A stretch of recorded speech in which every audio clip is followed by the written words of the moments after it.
Welcome to future zone academy. आज हम class 12 के सब्जेक्ट केमिस्ट्री की ओर बढ़ते हैं। तो केमिस्ट्री में हमारा चैप्टर चल रहा था वैद्युत रसायन। आज हम उसी को आगे बढ़ाने का प्रयास करते हैं। तो आप लोगों से रिक्वेस्ट है कि आप लोग वीडियो को शुरू से लेकर लास्ट तक देखें और एक एक चीज को अच्छे से समझने के लिए पॉज करके अच्छे से समझने के लिए इसको दोबारा से देखिए। और अगर आपकी प्रॉब्लम फिर भी शेष रह जाती है तो आप कमेंट्स में उसके बारे में पूछ सकते हैं। ओके, अगर आप हमारे स्पेशल बैच से जुड़ना चाहते हैं तो आप 8755084148 पर संपर्क कर सकते हैं। ओके, तो आइए शुरू करते हैं आज का टॉपिक। तो जो आज का जो हमारा टॉपिक है वो है नैनर्स समीकरण।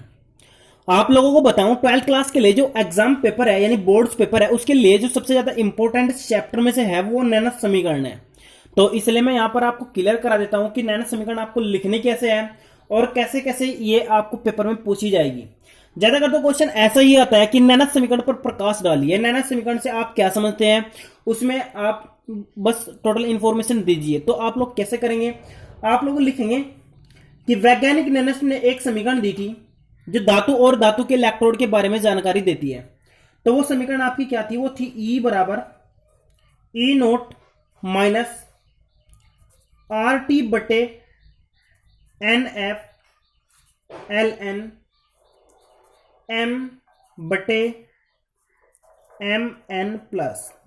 ये समीकरण दो प्रकार से लिखी जाती है। तो आप इसको ऐसे भी लिख सकते हैं और दूसरा आप इसको कैसे लिख सकते हैं, दूसरा लिख सकते हैं आप इसको ई एम एन प्लस बटे एम बराबर ई नोट एम एन प्लस बटे एम माइनस 2.303 आर टी बटे एन एफ। और यहां पर आपका लॉग बेस 10 आ जाएगा और यहां पर लिखेंगे आप एम बटे एम एन प्लस। तो ये आपकी समीकरण ऐसे भी लिखी जाती है। आप बिल्कुल भी कंफ्यूज ना हो कि आपकी समीकरण में कोई फॉल्ट है या फिर कोई प्रॉब्लम है, तो आप इसको ऐसे लिख करके क्या लिख देंगे, उपयुक्त समीकरण नैनर्स समीकरण कहलाती है। और उसके बाद जहां पर आपका देखिए, जहां पर आपका n क्या है, प्रतिस्थापित इलेक्ट्रॉनों की संख्या क्या है, n प्रतिस्थापित इलेक्ट्रॉनों की संख्या। और जो आपका E नोट है वो मानक इलेक्ट्रोड विभव होगा और जो आपका R है वो गैस स्थिरांक होगा। यह आपका क्या होगा, मानक इलेक्ट्रोड विभव, यह आपका क्या होगा, गैस स्थिरांक। और जो आपका F है, F का फैराडे नियतांक, फैराडे नियतांक का मान कितना होता है, 96,500 गुलाम पर मोल। याद रखना 96,500 गुलाम पर मोल। वैसे 96,485 होता है लेकिन आप लोग इसको क्या मान लेते हैं, 96,500 गुलाम पर मोल मान लेते हैं। और जो आपका टी है वो आपका क्या होता है, परम ताप होता है। क्या होता है, परम ताप। ये आपकी वेरी वेरी इंपॉर्टेंट है। और इतना लिखने के बाद आपका नंबर लगभग कंप्लीट हो जाता है और आपको नंबर भी लगभग पूरे दिए जाएंगे। आप बिल्कुल भी कंफ्यूज न हो कि आपकी समीकरण क्या है। आप एक बार इसको लिख करके इसके नीचे बस आपको इतना लिखना है, यही समीकरण नैनर्स समीकरण कहलाती है।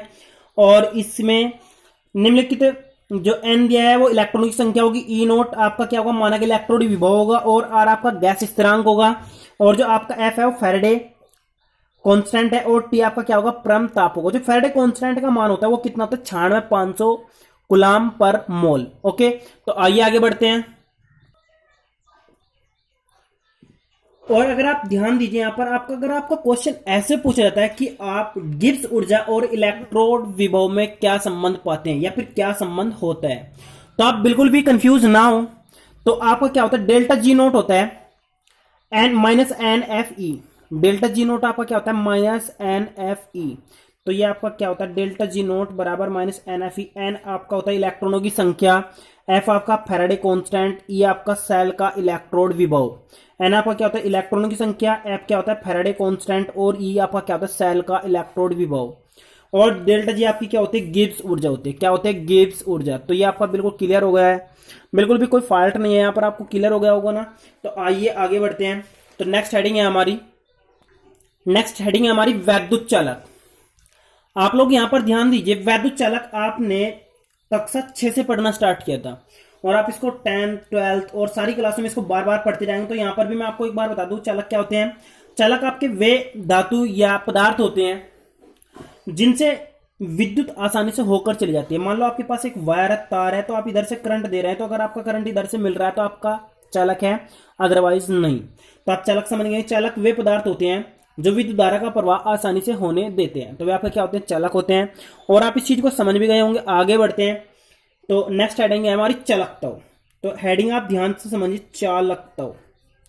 यह आपकी पेपर में पूछी जाती है, इंपॉर्टेंट है, वेरी वेरी इंपॉर्टेंट। चालकता, चालकता हेडिंग बार बार पेपर में पूछी गई है और आप लोग ध्यान दिए क्या होती है। तो मैं आपको बताऊं, इसकी जो सही परिभाषा होती है वो आती है प्रतिरोध का उल्टा चालकता कहलाती है। प्रतिरोध का उल्टा चालकता कहलाती है। तो परिभाषा कैसे देंगे, वैद्युत अपघट्य के किसी भी विलयन में, कोई आपका अगर विलयन है किसका, वैद्युत अपघट्य का, वैद्युत अपघट्य का अगर कोई विलयन है तो जितनी भी आप इसमें क्या करेंगे, प्रतिबाधा होगी, प्रतिबाधा को बोलते हैं प्रतिरोध आर।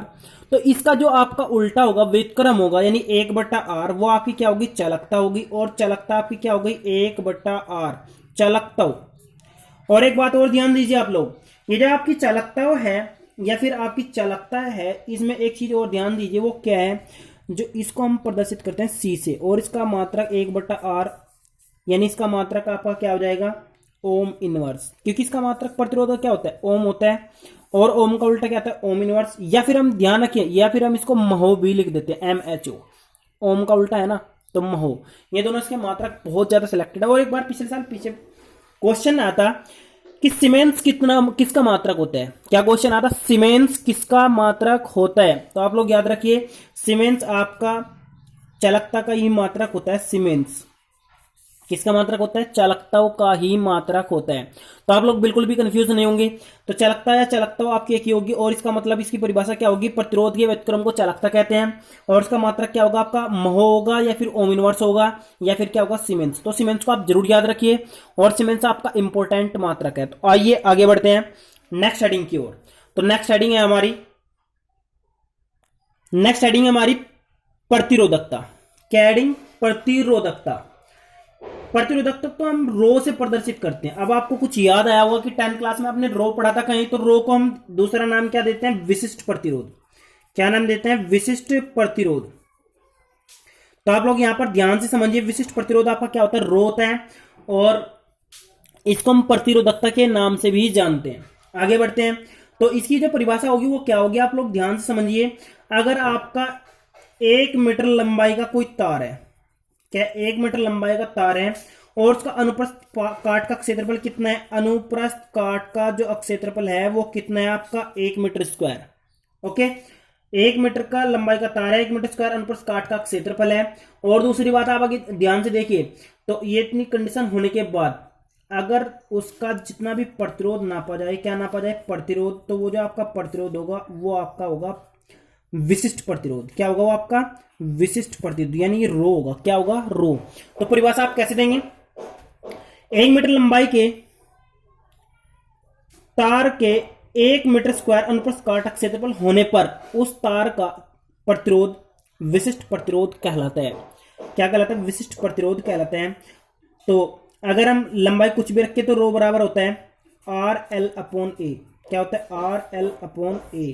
आप इसको यहां से भी ज्ञात सकते हैं, तो याद होगा।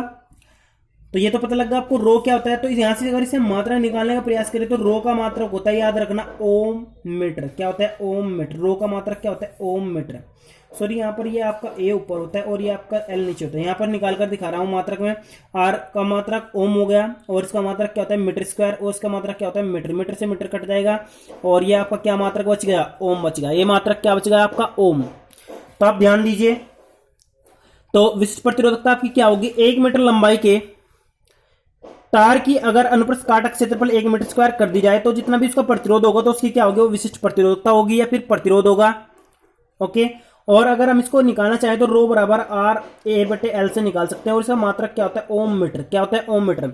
सुविधा के अनुसार इसे सेंटीमीटर में नापते हैं, ओम सेंटीमीटर। तो ये तो इसका ऐसा ही मात्रक था, तो ये इसका सामान्य रूप से मात्रक हम यूज करते हैं। तो नेक्स्ट हेडिंग है हमारी विशिष्ट चालकता। क्या हेडिंग है हमारी नेक्स्ट, विशिष्ट चालकता।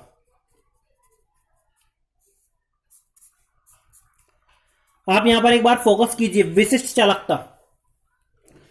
विशिष्ट प्रतिरोध की समान ही होती है। यहां पर प्रतिरोध के जो मतलब मान के जो बराबर चल रहा है आपका प्रतिरोध, तो यानी विशिष्ट प्रतिरोधकता आपकी जो है उसका उल्टा आपका क्या होगा, विशिष्ट चालकता। यहां पर एक कॉन्सेप्ट देखिए, जो आपका प्रतिरोध होता है उसका उल्टा होता है चालकता, और चालकता का उल्टा आपका क्या होता है, प्रतिरोध। अगर यहां पर विशिष्ट लगा दे, विशिष्ट प्रतिरोध, तो यहां पर भी आपका क्या लग जाएगा, विशिष्ट चालकता लग जाएगा। तो विशिष्ट प्रतिरोध का उल्टा विशिष्ट चालकता होगी, और विशिष्ट चालकता का उल्टा प्रतिरोध होगा। तो यहां पर विशिष्ट चालकता को हम कैसे प्रदर्शित करते हैं, के से, और के बराबर आपका होगा 1/रो। क्या होगा, के बराबर 1/रो। अगर हम इसके मात्रक की बात करें तो इसका मात्रक क्या हो जाएगा, ओम इनवर्स सेंटीमीटर इनवर्स, या फिर ओम इनवर्स मीटर इनवर्स। तो आप बिल्कुल भी कंफ्यूज ना हो, यहां पर मीटर की जगह हम सेंटीमीटर रख सकते हैं। तो ये बात आपकी क्लियर हो गई होगी। तो आइए आगे बढ़ते हैं। नेक्स्ट हेडिंग है हमारी सेल स्थिरांक। क्या है, सेल स्थिरांक।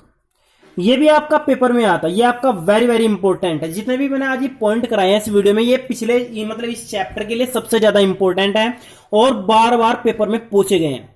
ओके, तो सेल स्थिरांक जो आपका है वो क्या है, वो होता है आपका, इसे हम जी से प्रदर्शित करते हैं। किससे प्रदर्शित करते हैं, जी से। और जितनी भी हमारे पास इलेक्ट्रोड की लंबाई होती है एल, और जो बटे उसका जो इलेक्ट्रोड का क्षेत्रफल होता है तो उसके बराबर होती है, L/A के बराबर होती है। किसके बराबर होती है, L/A के। आप लोग याद रखना, इलेक्ट्रोड की जो बीच की दूरी होगी और जो उसका क्षेत्रफल होगा उसके बराबर होगी। और इसका जो मात्रक होगा आप यहां से निकाल सकते हैं, तो उसका मात्रक यहां से, इसका मात्रक मीटर होगा और इसका मात्रक मीटर स्क्वायर। तो आप काट कर देख सकते हैं, तो आपका क्या हो जाएगा, 1/मीटर, यानी मीटर इनवर्स इसका क्या होगा, मात्रक होगा। यह आप चीज सारी समझ चुके हैं। और अगर आपको वीडियो अच्छी लगे तो आप वीडियो को लाइक करें और हमारे चैनल को सब्सक्राइब करें। आज के लिए बस इतना ही, फिर देखते हैं।